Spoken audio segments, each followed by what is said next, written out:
కమలంలో గ్రూపులు కేంద్ర మంత్రి పదవి కోసం ఇప్పటి నుంచే ఎత్తులు సొంత పార్టీలో తమకు పోటీ అనుకున్న వాళ్ళకు చెక్ పెట్టే ప్రయత్నాలు అంటూ పరిస్థితి తెలిసి షాక్కు గురైన జాతీయ నాయకత్వం రాష్ట్ర నేతల తీరుపై అమిత్ షా సీరియస్ అంటూ ఇది చాలా ముఖ్యమైన అంశం. ఇప్పుడున్నటువంటి సందర్భంలో ఎక్కువ మంది ఎక్కువగా మాట్లాడుకుంటున్న విషయం ఏదన్నా ఉంది అంటే బీజేపీకి సంబంధించిన ఒక అంశం. ఎందుకు బీజేపీది మాట్లాడుతున్నారు అంటే 2 సార్లు నరేంద్ర మోదీ గారిని ప్రధానమంత్రిగా చేసుకున్న ఈ దేశం 3వ సారి కూడా ముచ్చటగా ఎన్నుకోనున్నదని ఒక టాక్ బయట పబ్లిక్లో. సరే ఇండియా కూటమికి ఎన్ని సీట్లు వస్తాయి, తర్వాత రాహుల్ గాంధీ అవుతాడా, ఇవన్నీ సెకండరీ. ప్రైమరీగా మాత్రం చాలామంది ఈ దేశాన్ని బీజేపీయే కాపాడుతుంది, సో బీజేపీ ఉంటేనే ఈ దేశంలో ఎంతో ఇంతో హిందుత్వం మిగిలి ఉంటుందనే ఒక భావనతో చాలామంది హిందువులు ఉన్నారనేది ఒక ఆలోచన. సో ఇందున ఇంకొక అంశం ఏంటంటే తెలంగాణకు వచ్చేసరికంటే పోయినసారి 4 ఎంపీలుగా గెలిస్తే అందులో పోయినసారి 4 ఎంపీలుగా గెలిస్తే ఏమైంది ఇది ఒక్కసారి చూడురి. 1 బీజేపీ కిషన్ రెడ్డి ఎక్కడి నుంచి ఓడిపోయాడు, అంబర్పేట నుంచి ఓడిపోయిన తర్వాత ఇదే కిషన్ రెడ్డి ఎంపీగా గెలిచాడు సికింద్రాబాద్కి. ఇక 2వ ఎంపీగా బండి సంజయ్ కుమార్. ఇక బండి సంజయ్ అక్కడ కరీంనగర్లో ఎమ్మెల్యేగా ఓడిపోయిన తర్వాత అదే కరీంనగర్ నుంచి ఎంపీగా అయ్యాడు. ఇక దీంట్లో 3వ వ్యక్తిగా అరవింద్, ధర్మపురి అరవింద్, డి శ్రీనివాస్ కొడుకు ఎంపీగా నిజామాబాద్లో. ఈయనేం ఎమ్మెల్యేగా పోటీ చేయలే, డైరెక్ట్గా ఎంపీగానే పోటీ చేసి కల్వకుంట్ల కవితను ఓడగొట్టి మరీ ఎంపీ అయ్యాడు. ఇక సోయం బాబురావు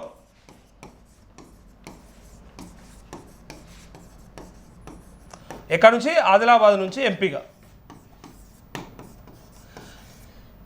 ఇక్కడ ఈ 4 ఎంపీలు గెలిచినప్పుడు కేంద్ర ప్రభుత్వం ఏర్పాటైన తర్వాత ఒకరికి రాష్ట్రం నుంచి ప్రాతినిధ్యం కల్పించాలి, కేంద్ర ప్రభుత్వంలో ఒకరిని మంత్రిగా అవకాశం ఇవ్వాలని చెప్పి ఆలోచించినప్పుడు బండి సంజయ్ కుమార్ అధ్యక్షుడిగా ఉన్నప్పటికీ మొట్టమొదటిసారి గెలిచిండు, ఫస్ట్ టైం ఎంపీగా. Arvind first time, Soyam Baburao first time, Kishan Reddy గతంలో చేసినప్పటికీ ఈయన ఎంపీగా ఫస్ట్ టైం గెలిస్తే ఈయనకి కేంద్రంలో కేంద్ర క్యాబినెట్లో చోటు దక్కించుకోండి. ఈయన మినిస్టర్ అయ్యిండు, క్యాబినెట్ మినిస్టర్ అయ్యిండు. కిషన్ రెడ్డి మీద ఎవరికి ఎంత ప్రేమ ఉందో నాకైతే తెలియదు, కానీ ఈ ముగ్గురికి మాత్రం ప్రేమ లేదట. ఎందుకు లేదట అంటే ఈ రాష్ట్రంలో అవకాశం ఇస్తే బండి సంజయ్కి అరవింద్కి ఇస్తే బాగుంటుందని చెప్పి చాలామంది కార్యకర్తల అభిష్టం ఉండే, ఆలోచన ఉండే అప్పుడు. ఎందుకంటే పార్టీకి జవసత్వాలు నింపిండు అని చెప్పి బండి సంజయ్ మీద ఒక ఆ రకమైన ఆలోచన ఉండే. అరవింద్ పైన చాలా అగ్రెసివ్గా మాట్లాడతాడు, కేసీఆర్ మీద బాగా కొట్లాడతాడు. కల్వకుంట్ల కవితను అసొంటిది ఓడగొట్టిండు, కేసీఆర్ బిడ్డనటువంటిది ఓడగొట్టిండు అలా ప్రభుత్వం ఉండగా అని చెప్పి వీళ్ళిద్దరిని క్యాబినెట్లోకి తీసుకుంటే బాగుండని చాలామంది కార్యకర్తల అభిప్రాయం ఉంటుండే అప్పుడు.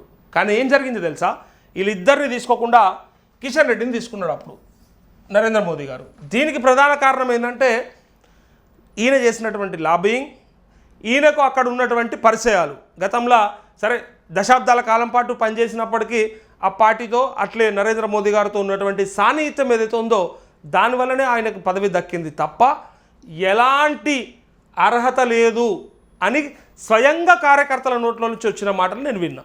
కిషన్ రెడ్డికి అర్హతనే లేదు, అసలు ఆయనకంత సీన్ లేదు అన్నోళ్ళే ఉన్నారు ఎక్కువ మంది. అయితే ఇప్పుడేం జరుగుతుంది చెప్పాలనా, అసలైన విషయం, అసలు గమ్మత్తైన విషయం ఏంటంటే చాలా గమ్మత్తైన విషయం. ఇప్పుడు అందరూ కలిసి ఇప్పుడు కిషన్ రెడ్డి నిలబడ్డాడు కదా ఏడా సికింద్రాబాద్లో, బండి సంజయ్ కూడా ఉన్నాడు కదా కరీంనగర్లో, ఇది కరీంనగర్లో. ఇక్కడ అరవింద్ ఉన్నాడు కదా నిజామాబాద్లో, అట్లే ఇక్కడ మల్కాజ్గిరిలో ఈటల రాజేందర్. వీళ్ళంతా కలిసి ఇక్కడ ఇదంతా కూడా కార్యకర్తలల్లో బయట ప్రజలలో ఉన్నటువంటి చర్చనే ఇది 100%. ఈసారి ఎట్టి పరిస్థితులలో కిషన్ రెడ్డిని ఓడగొట్టడానికి ప్రయత్నం చేస్తున్నాడు. మళ్ళీ ఈసారి కూడా ఆయన గెలిస్తే ఖచ్చితంగా మంత్రి పదవి ఎగిరేసుకపోతాడు.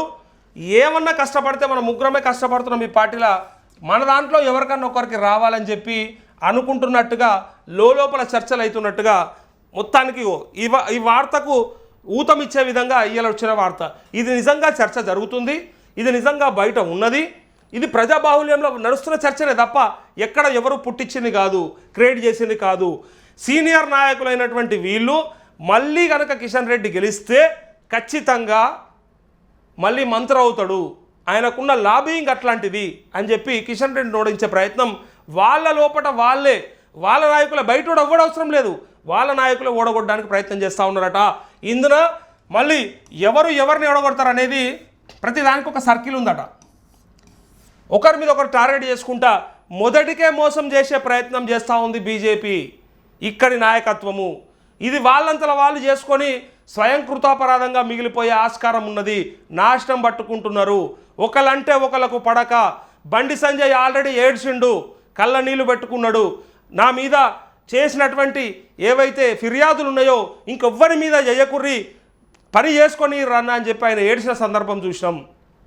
అప్పుడు ఉన్నటువంటి కోమటిరెడ్డి రాజగోపాల్ రెడ్డి నేను బాత్రూంలో ఏడ్చి వచ్చినా అని చెప్పిండు. సో అలాంటి సందర్భాన్ని మళ్ళీ రిపీట్ అవ్వకుండా జాగ్రత్త పడమని చెప్పి బీజేపీ నాయకత్వానికి చెప్పుకున్నప్పటికీ కూడా ఈసారి మళ్ళీ కూడా అదే పని చేస్తూ ఉన్నారు. నేనంటే నేను ముందురుకుతా అంటే నేను ముందురుకుతా. ఇగో ఈ డిఫరెన్స్ వల్లనే బీజేపీ మొన్న 8 సీట్లకు పడిపోయింది. ఖాళీ 8 సీట్లు. మొన్న ఉన్నటువంటి ఊపు రేవంత్ రెడ్డి చేసినటువంటి ప్రయత్నం కంటే కూడా బీజేపీ వైపే చాలా చూసిర్రు ప్రజలు. ఇది సత్యం, ఇది అందరికీ తెలుసు. మినిమం 25 సీట్లకు తగ్గకుండా రావాల్సినటువంటి బీజేపీ 8 సీట్లకు పడిపోవడానికి కారణం ఎవరు? బయటొడవ్వడు కాదు, ప్రజలు కాదు, కాంగ్రెస్ అంతకంటే కాదు, బీఆర్ఎస్కి అసలు ప్రమేయమే లేదు. ఉన్నదల్లా మొత్తం బీజేపీ నాయకత్వంలోనే ఉంది లోపము. ఇది తెలుసుకోకపోతే ఇప్పుడు ఎంపీ ఎలక్షన్లో కూడా నాశనమే. 100% ఎంపీ ఎలక్షన్లలో కూడా ఒకరినొకరు వీళ్ళే లాక్కుంటే నాశనం పడతా ఉన్నారు. అన్యాయం అయిపోతుంది. ఇలా పార్టీ కార్యకర్తలు ఏడుస్తూ ఉన్నారు.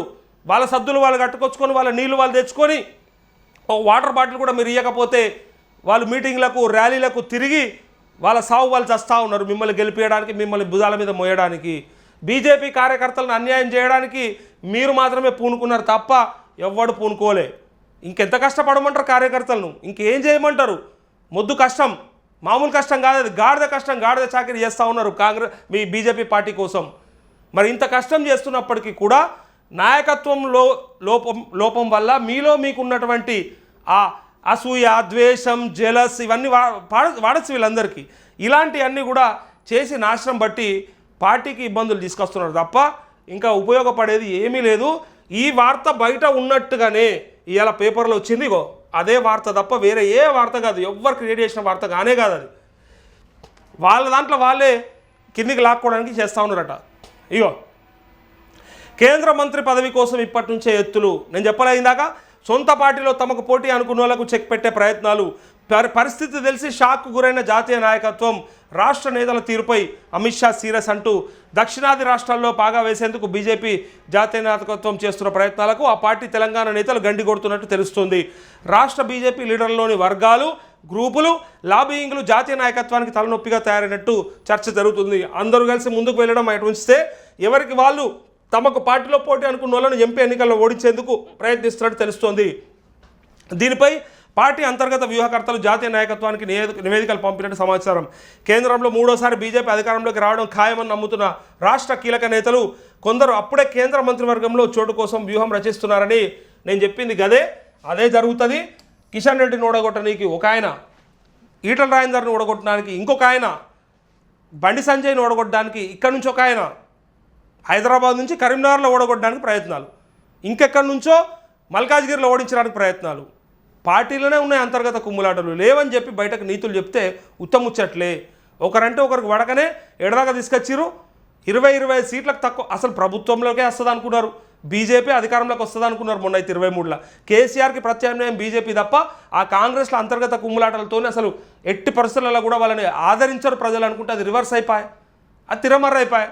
వాళ్ళంతా ఒకటైరి, తన్నుకున్న వాళ్ళంతా ఒకటైరి, వాళ్ళకి పడతలేదు అనుకున్నప్పటికీ వాళ్ళందరూ కలిసి మళ్ళీ ఒక జాగాలకు వచ్చి కష్టపడి ఒక పక్క ఖమ్మంకెంచి ఇంకొక ఆయన నల్గొండకి వెళ్ళి, ఇంకో ఆయన మహబూబ్నగర్కి వెళ్ళి, ఇంకో ఆయన మెదక్కి వెళ్ళి కష్టపడితే చివరికి తలా 10 సీట్లు కలిపితే ఇవాళ ప్రభుత్వంలోకి వచ్చి వాళ్ళు బయటపడ్డారు.